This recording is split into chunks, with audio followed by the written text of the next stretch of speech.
So you can hit the sharp 11 and the flat 9 on all the chords, but in the end when you're soloing, it's not about the notes.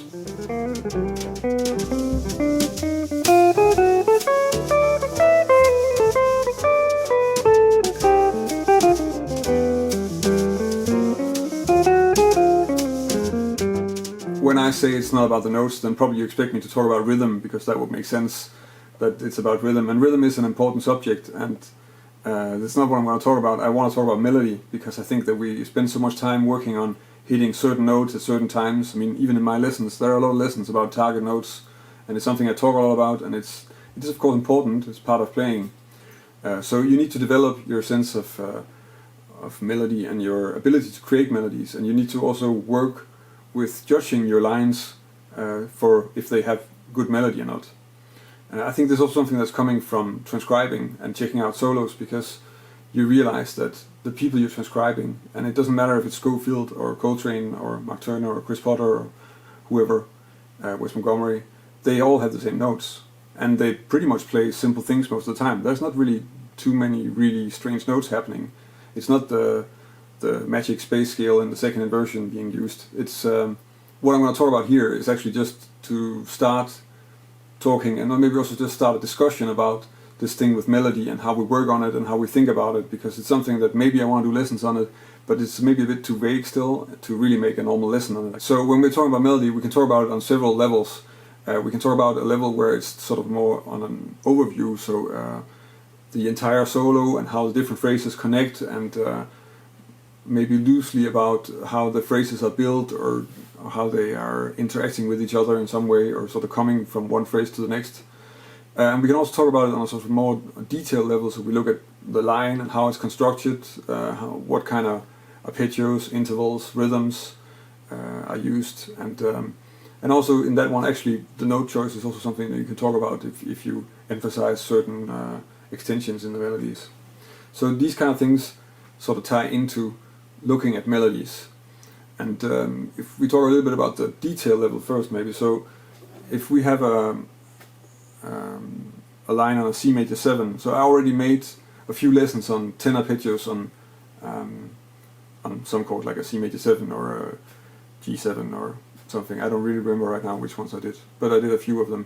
And of course I'm not changing the scale at all, so it's 10 different arpeggios, and the difference is going to be sort of the interval structure of the arpeggio more than anything else. It's not the different in terms of what notes are in there. It's not going to be that big, because, well, if it's a C major 7, well, it's probably going to contain most of C, G, and B, and then maybe it will contain something else, but it's going to be about how the notes are sort of placed together, and that means actually what melody that arpeggio contains. So the thing that I like about that is, if we have a C major 7, that's a C major 7, that's one melody, and that's that kind of melody, and we know that already. But if you make it into a shell voicing, then you get a different melody, because it's not the same melody as, mainly just because you have that bigger interval. So if you really lean on that, you will get a different sound. So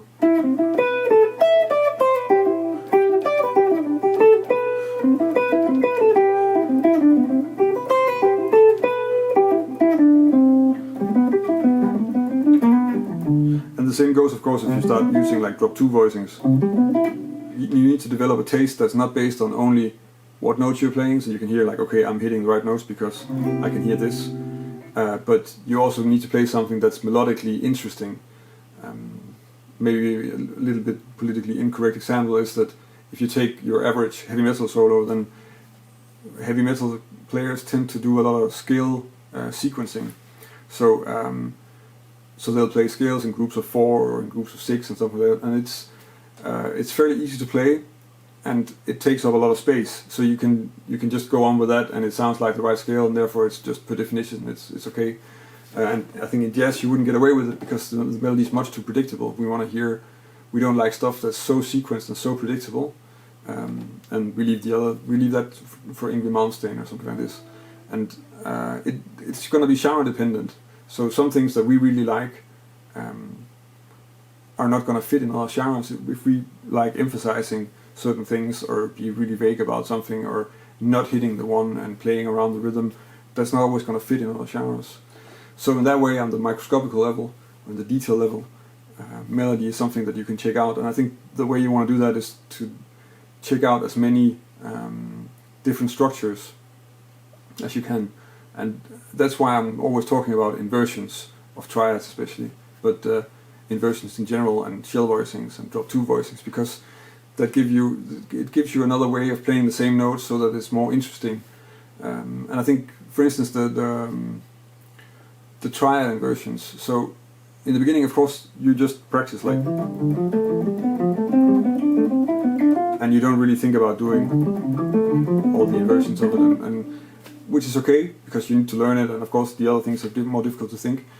But I remember at one point I was transcribing a solo, I think it was a Kurt Rosenfinger solo, and he played some phrase, and I don't know what it is anymore, but at least I think it was a minor triad. So he was playing something like,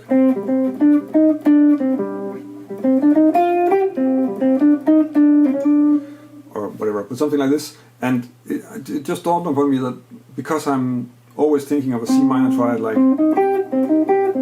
like this, I would never make a melody like that.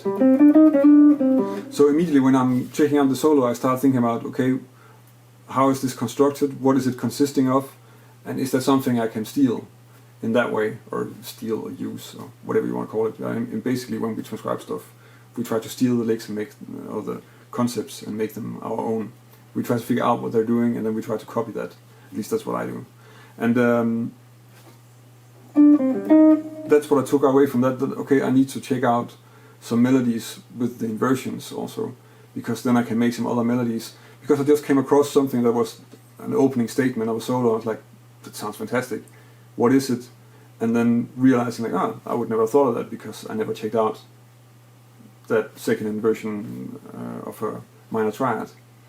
So that's about the sort of the detail level of melodies. When we then talk about sort of a more overview level and a more looking at how the different phrases connect and the general feel of a solo, then we get different things. Like my teacher at the conservatory, Peter Niverf, was always talking about vocal melodies or vocal-like melodies, which would mean something that just sounds, well, pretty much if you play on a standard, that sounds like the melody of the standard. Of course, being that good an improviser, you can actually improvise the melody of a standard, then you have to be fairly heavy, but okay. So if I play Stella by Starlight and then try to play a melody like that, then that could be something like,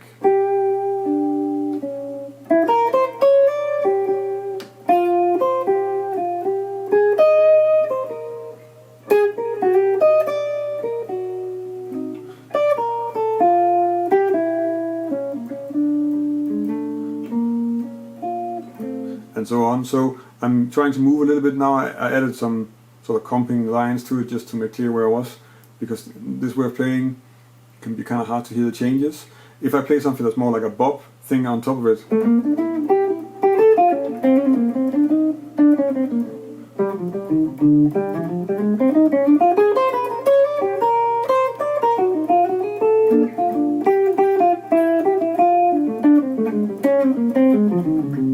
and in that way that's a completely different expression. And it's not like one is better than the other, they're just different.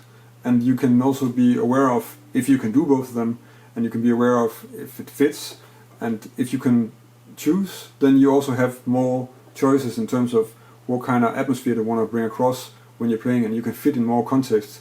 So it's important to check out these kind of different things, even to the point where you try to mimic other players. So you think about how would Schofield play Stella by Starlight, or how would Pat Metheny do it, and something like that. Another thing we can talk about is also how the different phrases connect with each other. So how the movement from one phrase to the next is, and how that may or may not be something that makes sense to whoever's listening. And sometimes you want to have it connect, and sometimes you don't want to have it connect, because if you make it connect all the time, then it's going to maybe get a bit boring. So you want to sort of throw it out and make a change. And there are all sorts of techniques for this, of course, which I can't get into too much. But one way to make them connect, because when we play vocal-like melodies, it's easy to connect. I think if it doesn't connect, you can hear it quite fast. And when we're playing lines, then you can get away with fairly horrible melodies and it's still going to sound kind of okay, because there's always something new happening, but it's going to get a little bit boring to listen to because it's not connected and it's just going to be loose ideas on each chord. And you don't really want to have that. You want to have something that sounds like a whole. I don't think probably any solos that you really like are not connecting like that. I think mostly you will hear that they're sort of connecting in some way or another. It's not just going to be a bunch of 8 notes with the right notes. So so that's something to work on. So if I take Stella, because one of the techniques that and I also made some lessons on this, is using motifs. So if I do that on Stella, then that could be something like this.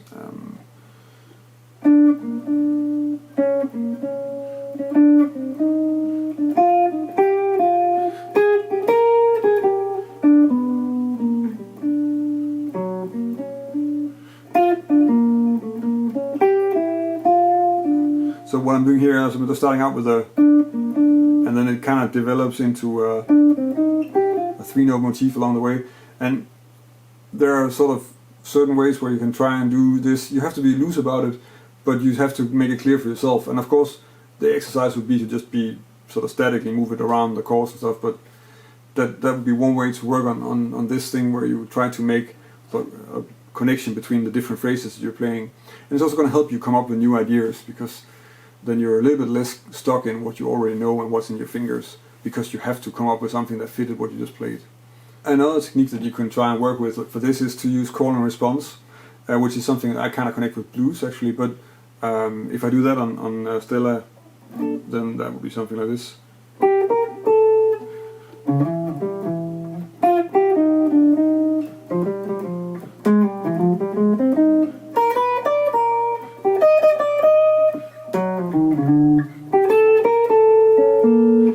Of course, I'm being a little bit obvious about it, and it also makes it a little bit disconnected the way that I'm doing it right now, because I'm trying to make it clear and changing register and stuff like that. But it is a way to just listen to what you just played and then come up with something new. Still, that's actually a horrible thing to do this on, because it changes quite a lot, and it might be easier to have something that's a little bit more static in the harmony. But and how I started using it, so yeah, and it's a vlog, it's not a lesson, so that's the way it goes. That's some thoughts on melody, and maybe it's quite philosophical what I'm doing, maybe it's a bit long, but I think it's an important subject that I kind of need to sort of find a better way to explain. But also I'm curious what you guys think about it, because I think it's overlooked, and I think it's a very important subject. Of course, melody is more important than harmony in the end, at least I think so. And it's also something that I find that when I listen to people who play really well and I'm really impressed by a solo, then it's most of the time it's also because they play melodies that somehow really are interesting in completely different ways. I mean, a vocal-like melody and a bebop line can both be really good, but there are, of course, because they are so different, they're completely different things. And being aware of this and also working with this in different ways, I think is something that's important. That's something that at least you need to think about and be aware of when you're trying to learn something like jazz guitar. So those are my thoughts on it. What do you think? Is this nonsense? Is it about playing the right extension to the right time, and it's only about swinging, and you don't have to worry, and you don't have to have dynamics or development in your solo? Or is it about something else? Or do you have other approaches to melody? Do you have other things like motifs and call and response that you think these are great exercises? Or other ways of thinking about different kinds of melody? Let me know in the comments, and it would be fun to have a discussion on this, and I'm sure I can learn a lot about it, and probably all the other guys who are hanging out in the comments will also learn something. So leave a comment and let me know.